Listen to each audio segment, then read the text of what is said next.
terima kasih atas kesempatannya. Di sini saya akan menjelaskan tentang bagaimana peran ASEAN Development Bank ataupun ADB terhadap pertumbuhan ekonomi Indonesia pada tahun 2016 sampai dengan 2020. Di mana ASEAN Development Bank atau disingkat dengan ADB adalah sebuah bank yang terletak di kawasan Asia.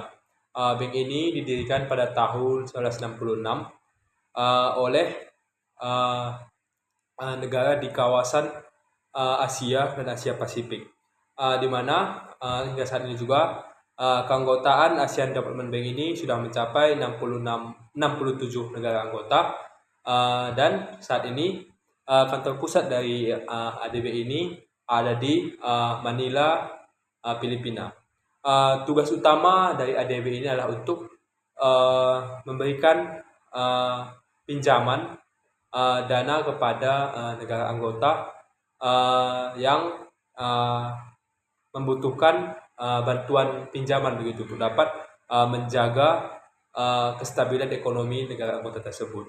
Sehingga tentunya ADB ini didirikan dengan tujuan untuk dapat menjamin sebuah negara itu dapat berjalan dengan memastikan adanya kestabilan ekonomi yang ada. Pada saat pendirian ASEAN Development Bank ini, Indonesia juga masuk menjadi salah satu pendiri dari ADB tersebut.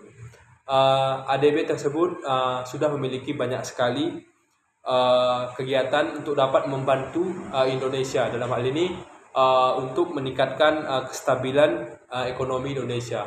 Hingga pada tahun 2016 juga sampai tahun 2020, Indonesia juga mampu mengalami pertumbuhan ekonomi di tengah banyaknya dinamika-dinamika yang ada.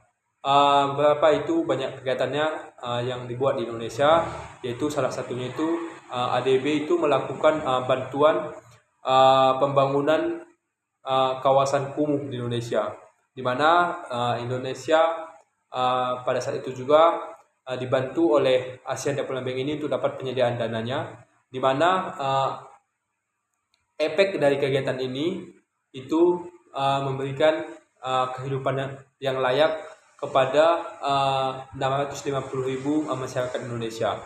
Lalu selanjutnya itu ada di tahun 2017 ADB juga memberikan bantuan pertanian kepada masyarakat Indonesia dalam hal penyediaan alat-alat pertanian dan juga untuk dapat meningkatkan kualitas pertanian di Indonesia, di mana dana yang diberikan oleh ASEAN Development Bank ini mencapai angka 1,9 miliar US dollar, di mana angka ini dapat dikatakan angka yang cukup tinggi untuk dapat menjamin pertanian Indonesia.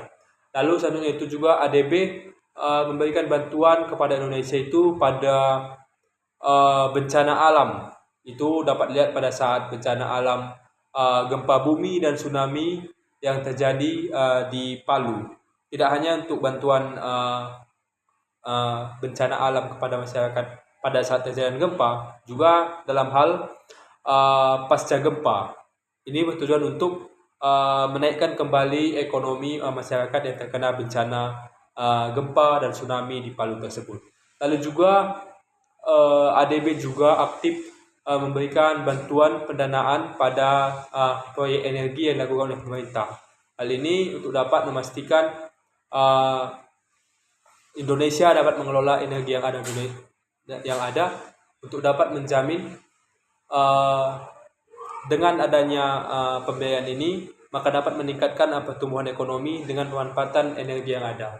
Lalu di tahun 2019 juga tentunya banyak sekali ada pandemi yang mengguncang seluruh dunia. Tentunya pandemi ini atau yang disebut dengan COVID-19 itu adalah sebuah pandemi yang tentunya sangat mengguncang dunia dikarenakan adanya pembatasan-pembatasan. Dalam hal ini untuk dapat meningkatkan aksi ataupun kualitas kesehatan Indonesia pada saat itu, ADB juga memberikan pinjaman kepada Indonesia untuk dapat menyediakan alat-alat medis untuk meningkatkan kesehatan dan juga meminimalisir dampak ekonominya. Itu juga mencapai angka yang cukup tinggi yang diberikan oleh ADB pada saat itu, yakni mencapai 3 juta US dollar pada saat itu. Tentunya hal ini juga dapat menjamin uh, ekonomi Indonesia sehingga tidak dapat jatuh di tengah adanya pandemi COVID-19 pada saat itu. Tentunya dalam hal ini peran ADB ini memiliki efek ataupun dampak yang sangat signifikan kepada Indonesia, mengingat di tengah mulai dari tahun 2016 sampai dengan tahun 2020 tentunya ini banyak sekali hambatan-hambatan yang dihadapi oleh Indonesia. Tapi dengan adanya bantuan-bantuan yang dilakukan oleh ASEAN Development Bank tentunya dapat meningkatkan pertumbuhan ekonomi Indonesia di tengah adanya banyak gejolak-gejolak ekonomi. Dalam hal ini tentunya efek dari ADB tersebut sangat signifikan kepada pertumbuhan ekonomi Indonesia pada tahun tersebut. Sekian dan terima kasih.